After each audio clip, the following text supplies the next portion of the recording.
No, no, no! It's all wrong! Feelings of inadequacy. That is something us artists always have to go through. Maybe you're amazing at drawing realistic portraits, but really suck at making stylized art. And I feel like my biggest shortcoming is drawing women. And I don't even think it's my fault. I mean, I've never even spoken to one or really come close to one. I feel like I always repel them. Maybe they just sense my negativity. But you know what? Maybe learning isn't always visual. I mean, there's no human alive that got to see a dinosaur, but we all know what a dinosaur looks like. Maybe it's time we read the subtext and find out what's really behind that curtain. Can I really learn about women through reading? I mean, every text I read was like stepping into a new world. She is the queen of heaven, a dove her symbol, empress of hell, whence she crawls forth, symbolizing a serpent. Her wings are cut, and then she is blamed for not knowing how to fly. I feel like I'm missing something. Oh yeah, her bob. Oh, I feel like I took the text a little too literal. I mean, I feel a little embarrassed. This is something girls discuss in a middle school sleepover. And here I am, overstimulating my adult mind. I think I need a break from this intellectual literature. Maybe I do need something visual, but that doesn't mean we're putting down the books. Yeah, this right here, it's more up my alley. I'm not the reading type, I'm a visual artist. And if I want to learn how to draw women better, I need to see how they dress, how they put their makeup on, how they pose. Looking through these books was like finding a perfect blueprint to build my female lead in my upcoming webtoon rom-com. Every page I flipped into was a new thing to add to my drawing. Every stroke I made was building a new accessory to complete this art. Add that, combine this, everything needed to be mixed! Oof, I mean, it looks a lot better than the last thing I made. I just can't get a read for her personality. By mixing everything, I just feel like I made an adult version of the girl from A Hat in Time. It's like when you mix all the colors and you think you're gonna get a rainbow, but you just get brown. I guess my biggest mistake is trying too hard to be realistic. I mean, what anime character is realistic? Most guys act nothing like Goku. They're all just busy trying to get their favorite e-girl's attention on Twitter. And hell, even the magazines are unrealistic. I've never seen a girl like this walk around in my town. Most girls I know are just living with some 30-something-old dude using his credit card for DoorDash. Maybe there needs to be a balance. Yes, references are important. But what makes a standout character design is when an artist puts his own unique perspective into it. So it's time for a different approach. It's time to start drawing from the heart. And the first thing I like to draw on a character are the eyes. If I have a friendly kid character, I'm gonna draw him with big eyes. If I have a more serious, mature type character, at least in age, I'm gonna give him more narrow eyes. But what type of eyes am I gonna give this character? I know I wanna make this character friendly, so I'm gonna go with some big eyes. But I really don't like repeating eye designs. So there's one thing that I always try to change for them to differentiate from each other. So I'm gonna take some inspiration from real life eye shapes. And I'm gonna go with doe eyes because they're big. And I've noticed that the eyes droop down a bit, so I try to mimic that in my own drawing, just to make the eye a bit more interesting. But how in the hell am I gonna make these eyes more feminine? Not gonna lie, I was stuck on this question for about 5 minutes, but then I realized that YouTube Shorts has all the answers. Female features versus male features. Pointy inner corner. Curved upward lashes plus under eyelashes. Alright, just add some eyelashes. Thanks, YouTube. Except men have eyelashes too. A woman can have 0 eyelashes, and a man can have the longest, most beautiful lashes in the world. But in the world of animation and cartoons, you need to exaggerate. You need tropes. A man should have a square jawline, while a woman should have a more soft jawline. Without these clear differences, you won't be able to tell a man and a woman apart, except that anime just doesn't follow these rules at all. Because this is a man and this is a girl. So what makes this a handsome man, but this a beautiful woman?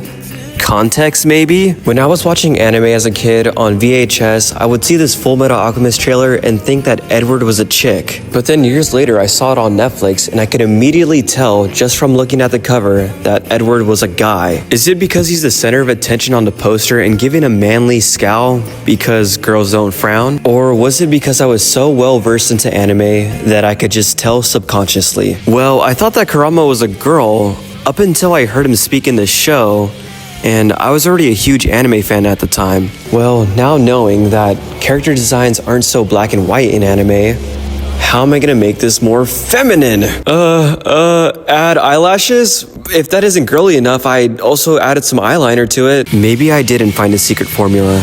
But since you guys are watching this video, you will know exactly what gender this character is supposed to be. So now that we're done with the eye shape, I think it's time to build the rest of the face. And the first thing I'm gonna draw is the head shape, which I don't really care for. I mean, most anime characters do have the same head shape. And on this generic anime head shape, I'm gonna add 2 beady eyes.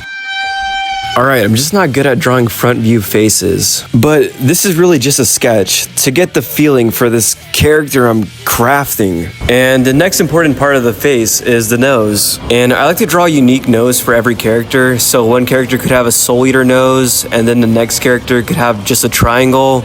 But then I draw another character with a nose hole and a triangle. And I'm trying to draw a cute girl, so I'm gonna slap on a cute and simple Kid Goku nose. Well, a kawaii anime face without hair is a bit unsettling.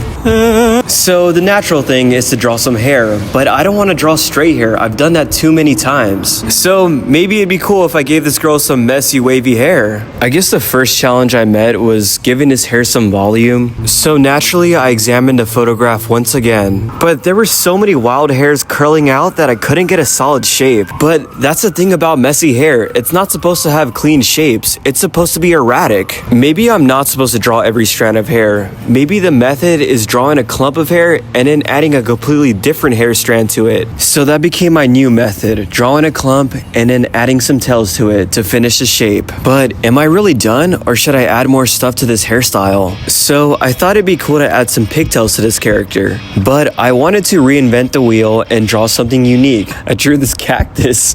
Okay, I didn't know what the fuck I was doing, but I just had one idea. Draw some clumps and add some spikes. Well, I guess that's 2 ideas, but it's one, whatever. But I really wasn't digging these cacti. So I went ahead and brainstormed some sketches. Just draw some solid wavy hair and then kink the hair backwards. I was pretty much just playing around with that idea, and I even made a messy version of that. So yeah, I drew bands of hairs and then added a kink to them. I tried to make the hair twirl, kind of like the pattern of a rope. So we have the head drawn, and I think it looks pretty good, but what about the body? What's it gonna look like? But more importantly, what is she gonna wear? Cause I drew the body off camera. Well, there is one movie with an interesting aesthetic that I think I could draw some inspiration from. And I'm talking about Juno. Well, I've never really seen this movie, but I saw it on Pinterest, so I guess that kind of counts. And the reason I picked this movie is because she's wearing things that do not match with each other, which is good because I'm feeling indecisive today. So let's just mix up a bunch of random shit and see what we get. So the first thing I drew was a hoodie, which is based off this sweater I found on Pinterest, but I wanted to add a twist to this. So what if I combined a zip up with those emo sewed dolls? So I added some buttons and then some sewing, and I called it good. And for the bottom, I drew a skirt and added 2 belts to it. I'm not really sure what to say. I mean, once I saw the pictures, it was just easy to put it together and build an outfit. The only thing I really gave a unique design to were the boots, which are inspired by demonias. I just really thought that those boots looked really cool. I mean, look at those belts. Look how they stick out. Isn't that kind of cool? And the only reason I changed the design is because I was struggling with these belts. I mean, maybe they're not so cool after all. So I just went for a more simpler design. It's starting to kind of look like those boots that Trunks wears in DBZ. But yeah, I'm finished. Isn't she beautiful? But what does she stand for? Who is she? What does she do? What's her 5 to 9 after her 9 to 5? Well, I don't know, but I drew some stitching, so maybe she likes to sew. You're probably thinking, wow, drawing a woman that sews? Women can do plenty of other things. You're just a misogynist. And I'd say, thank you. But how is she gonna sew? Is she gonna sew like your grandma? Or is she gonna sew in a truly epic fashion? So here's my idea in my truly awesome mind. So this hand right here will go back and grab the other arm's wrist, and the shoulder is supposed to pop out towards the camera. And as you can see, there are no hands free, so the needle will be held with the mouth. And the thread will go down into the armpit and come out the other end on the pinky. But yeah, I'm just laying down those key features that I want people to notice. It's looking a bit wonky right now, but as long as you get the proportions sorta right, you could shave down those construction lines and draw with a bit more feeling. You might be wondering, why is the thread going down into the armpit? Well, I wanted the sleeve to be hanging off the shoulder, being re-sewn or de-sewn. I just thought that was a cool idea, but what wasn't cool was the face I created wasn't even fitting the vibe of this sketch. This big-eyed cutesy character I created was just not working in motion, but that's just what creating a character is like. You draw it doing things and sometimes it looks out of place, but it's normal. You're pretty much building a personality. So I abandoned everything I built and made a new face. This time I went for a more realistic eye shape, and I even changed the nose. And for the nose shape, I drew inspiration from the Count of Monte Cristo. And you know what? I like this face design a lot more than the first thing I drew. I just think this design is way less generic, and I think this face fits having more pronounced lip features, which will make this drawing a lot easier. But are we done here? Do we need to add anything more? Is drawing half the body enough for these people? But you see, I'm a bit of a tryhard. Even though I've been shown countless times that trying really fucking hard isn't really gonna get you anywhere, I still want to push myself. So we're gonna draw more of the body. Who knows, we might get to the ankles. Honestly, I was lost, scared, wet, vulnerable. I didn't know how to level up. What is this character gonna do next? Jump in the air and click her heels? At this point, that might have not even been a bad idea. At this point, I was just doing whatever. I mean, what if she raises her knee and kicks something, but you only get to see the knee because the leg is cut off? I don't know. Someone just put me out of my misery. Shit. So this is our new storyboard that will be our final piece of illustration. Some things are different, but some things stayed the same, like the needle. The needle is still being held with the mouth, but the thread isn't just going down the sleeve area and detaching it or re-sewing it. It's also looping around to the stomach area and detaching those parts. I'm keeping the hairstyle the same too, but those long spiky things, I want that to fill in the background. Earlier, I was talking about doing random things just for the sake of having a dynamic pose. I did have one idea. I wanted her to be kicking because I wanted the skirt to be flowing in a different direction as the hair in the background. I wanted there to be a lot of different stuff going on in this drawing, but will this translate into a beautiful illustration, or will I crash and burn, join a union, work for the rest of my life in some oil mine? But you know what they say, the hardest part of drawing is starting, and here I am at this dreaded white blank page. So I just start. I'm just trying to copy the reference as best I can. But I quickly start to realize that starting isn't the hardest part. It's all hard. Nothing's easy. Turn back. You're not built for these streets. Well, I'm drawing the thigh right. I guess the issue is that it's looking a bit flat. It's not really matching the reference. But in my defense, I don't really know what I'm looking at. I mean, is that the knee? Or is that the thigh? Are those the calves?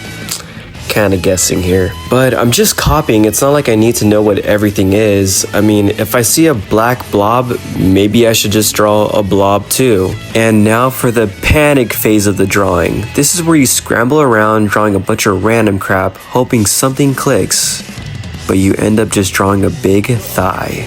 And not only do you draw a big thigh, you also draw random muscles that aren't even shown on the reference. I tried analyzing it frame by frame, but I just could not grasp this. I even busted out the jean shorts because I didn't even know what a knee looked like anymore. I just thought if I kept going, eventually something will click. But even when I did draw something, I'd just erase it and try to one-up myself. I just want this perspective to pop. I wanted this knee to look as cool as possible until eventually I just imploded on myself. I was just so miserable. No matter what I tried, it just looked like shit. It wasn't just about me struggling with this piece of art. It divulged into me wondering if art is even for me. I'm already doing something that people deem a waste of time, and on top of that, I'm wasting time within the time I'm wasting. I've already sank in 2 or 3 hours and I've gotten nowhere. But is being completely miserable a good reason to quit? Well, your family will make you miserable. Your girlfriend will make you miserable. Your job is gonna make you miserable too. Wait, I think I'm supposed to have an epiphany here. Okay, what I'm trying to say is that even though things can make you miserable, they could also make you really happy.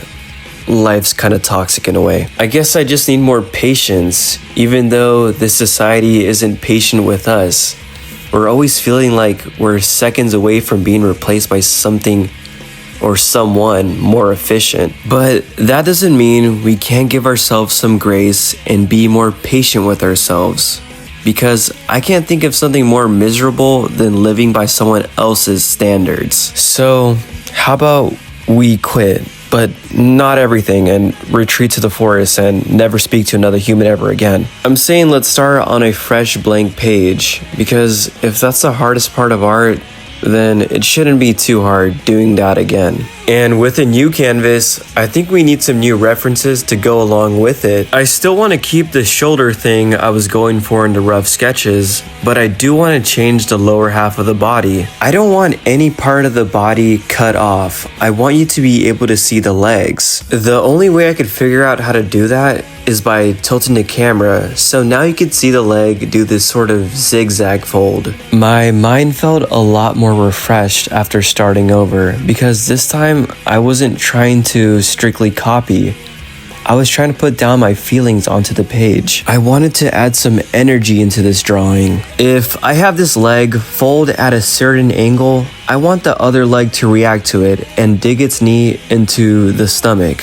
I don't really try to be perfect with my anatomy or try to iron out every single detail. I like the clothing to take care of that for me. If I see a weird shape that might be the thigh, well, how about we cover it up with the skirt? Or maybe the midsection is looking a bit boring. How about we wrap some string around it? And there's no bigger example of me leaving the anatomy blank than this leg. I mean, it's just a square. This foot doesn't even have an ankle. That's just because if I think I can make the boot as interesting as possible, you'll forget that there's no anatomy here. That's why I drew these diagonal belts to show you that it's being tied to its limits.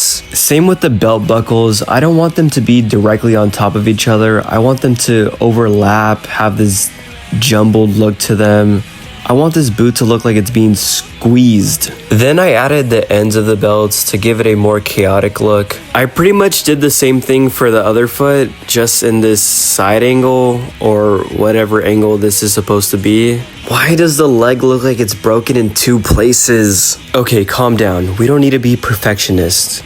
If it looks like that, it's because that's my style. It looks normal in some angles, but if I just tilt it a certain way, it starts to look like a banana. But let's just be happy with what we have before I freak out and erase everything. And I just put the finishing touches to it, and the thing I worked on for hours was finally complete. I'm just happy I gave myself a second chance to do this drawing some justice.